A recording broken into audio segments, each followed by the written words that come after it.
Siguro po, I would say, yes, may forever, may true love sa dating app. Kasi may mga kakilala po akong mga friends ko, some of my relatives din, may gano'n na moments sa buhay nila. And hanggang ngayon sila pa din.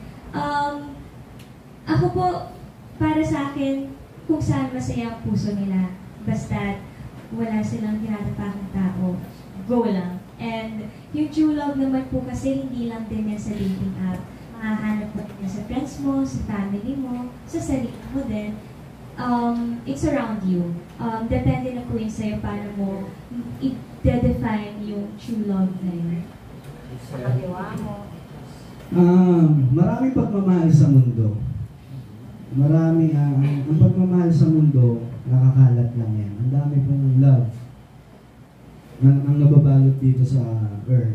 And may makikita kang true love sa dating app. Pero susubukan mo na ba? Hindi pa po. At di ko susubukan.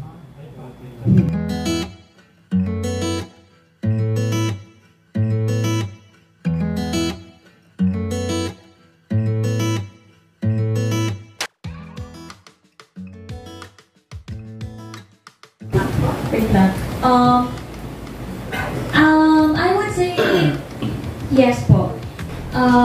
Hindi man romantically kasi iba rin naman po yung na-build naming friendship. And I think mas nagtatagal kasi kapag magkaibigan. So, masasabi ko po, yes, nakikita ko si Seth sa future. Ako, nung hindi pa po ako artista, syempre hindi ko alam yung mangyayari. At ngayon siguro nasa future ako. So, gusto ko pa rin makita si Francine sa susunod na future. Gusto ko makita si Francine sa future ko. So yes, at gusto ko.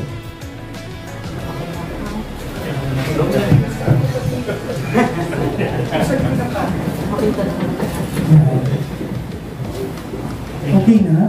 Okay. May it be with me or without me, na successful, masaya, and healthy, living his best life. Yun po. Ikaw, Asa. Parehas po kay Francine. Parehas. Gusto ko makita na maabot ni Francine lahat ng gusto niyang marating. At pinangako ko po sa kanya ngayon na tutulungan ko si Francine. Kung ano yung kaya kong matulong sa kanya. Kung para marating niya yung gusto niyang marating. Yun po. So, pwede ko siyang makita masaya. At bonus, kung masaya pa siya at ako kasama niya. So, okay, so pwede naman yung gano'n. Kayo pa rin ang magkasama. Siguro mas yung masaya pa gano'n. Ngayon kayo ang nagsasama at nagpapaligaya sa isa't isa, di ba? Mas maganda akong gano'n. Oo po.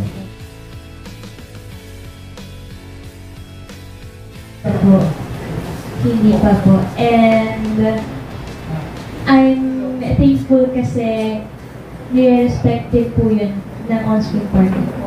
So, malaking bagay po yun para sa akin. Sa follow-up na rin po, siguro alam din po ng management namin kung kailan yung tamang panahon. So, nagtitiwala po kami sa management na kung kailan yung tamang panahon na gagawin yung mga ganong bagay po. Thank you very much and good luck. Hanggang sa future, magsama ka. Natouch ka.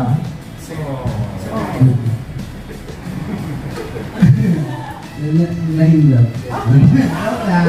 Joke lang.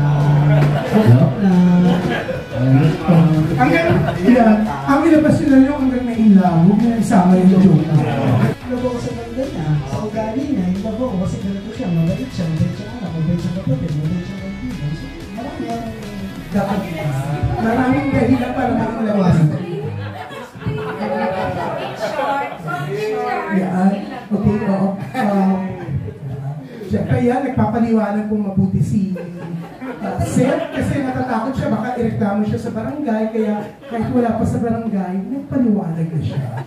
Thank you po, tita. Thank you po sa inyong lahat kasi sa totoo lang po, kinakabahan po talaga kami parang sa pag-start ng shoot namin na to. And para malaman, nakakagaan po ng loob na makita at maramdaman sa kanila na may connection sila sa amin. Yung diretsong tanong na in the future, nakikita nyo ba ang sarili nyo na magiging kayo as boyfriend mo si Francine, boyfriend mo si Seth, at ikaw Seth, girlfriend mo si Francine? Ganon ka diretsong tanong. Kasi mga 5 years na rin kayo together, di ba? Tama ba? 2019 kayo nag-start. O, so mga 5 taon na rin kayo magka-love team. So, ganon na, feeling namin, nagkakailaban na ba kayo or what? So, yun. Nakita nyo bang magiging kayo in the future? O kung kayo na ba ngayon? Ay, dito namin eh.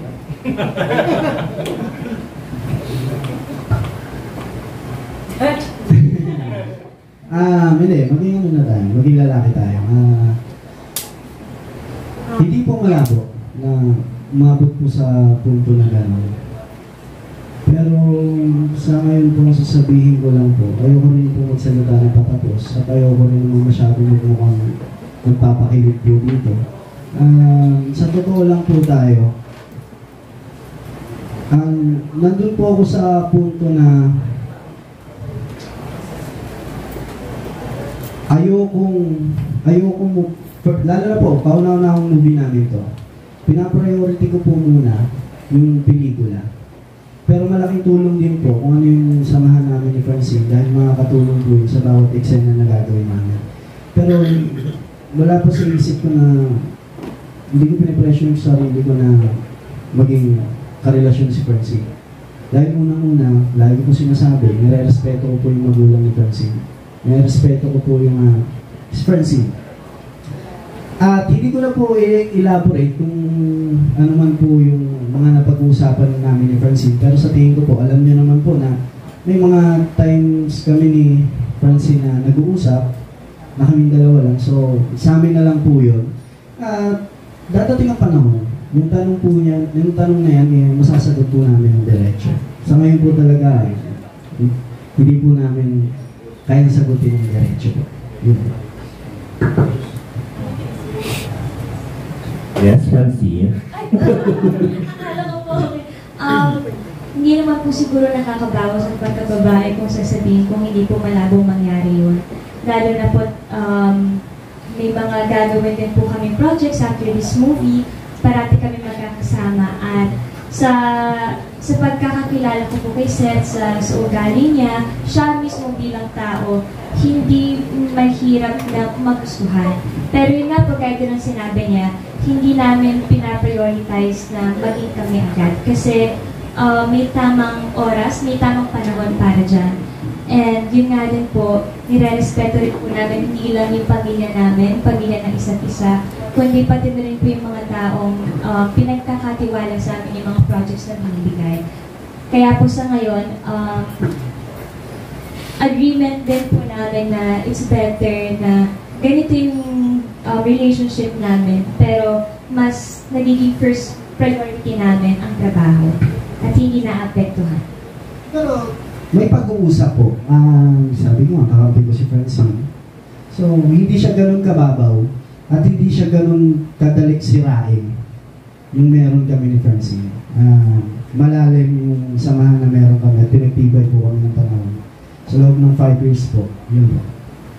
Ayan. Mas maganda yung sagot niyo ngayon. Tapos yung ano na lang, kasi nga may movie kayo, hindi lahat ng love team nabibigyan ng movie, di ba? So, gaano kayo ka-pressured ngayon? Na kasi, sa TV naman, pwedeng maingay yung mga fans nyo, di ba? Yung pag may meron kayong show, ganyan. Pero, or sa streaming. Pero kasi iba yung pupunta sila sa sinihan, magbabayad, lalo sa panahon to ang mahal ng sine. Paano nyo sila hikayating lumabas, magbayad para bumili ng ticket para panoorin kayo sa sinihan ngayong may pelikula kayo? Siguro po, more than sa paghihikayat, kami, nag-usap na po kami na sa bawat eksena ibibigay namin yung lahat. Kasi yun nga po, since first movie namin to, pinagkatiwala sa amin to ng Regal. And syempre yung mga supporters po namin na nag-aabang din, ayaw namin silang biguin. Para po sa amin, mapuno man o hindi, ang mahalaga yung mga gustong pumunta doon at gustong sumuporta, mapanood yung pelikula, at maintindihan nila mismo yung kwento nung movie namin.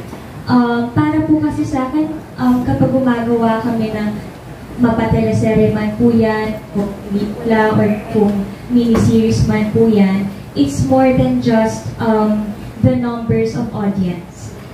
It's more of yung knowledge din ng mga manonood sa'yo.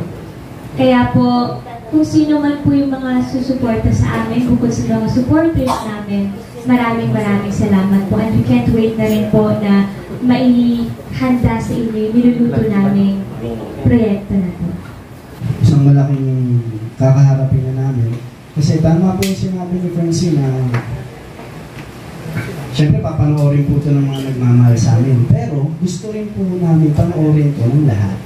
Gusto rin po namin dito kami mahalin ng mas marami.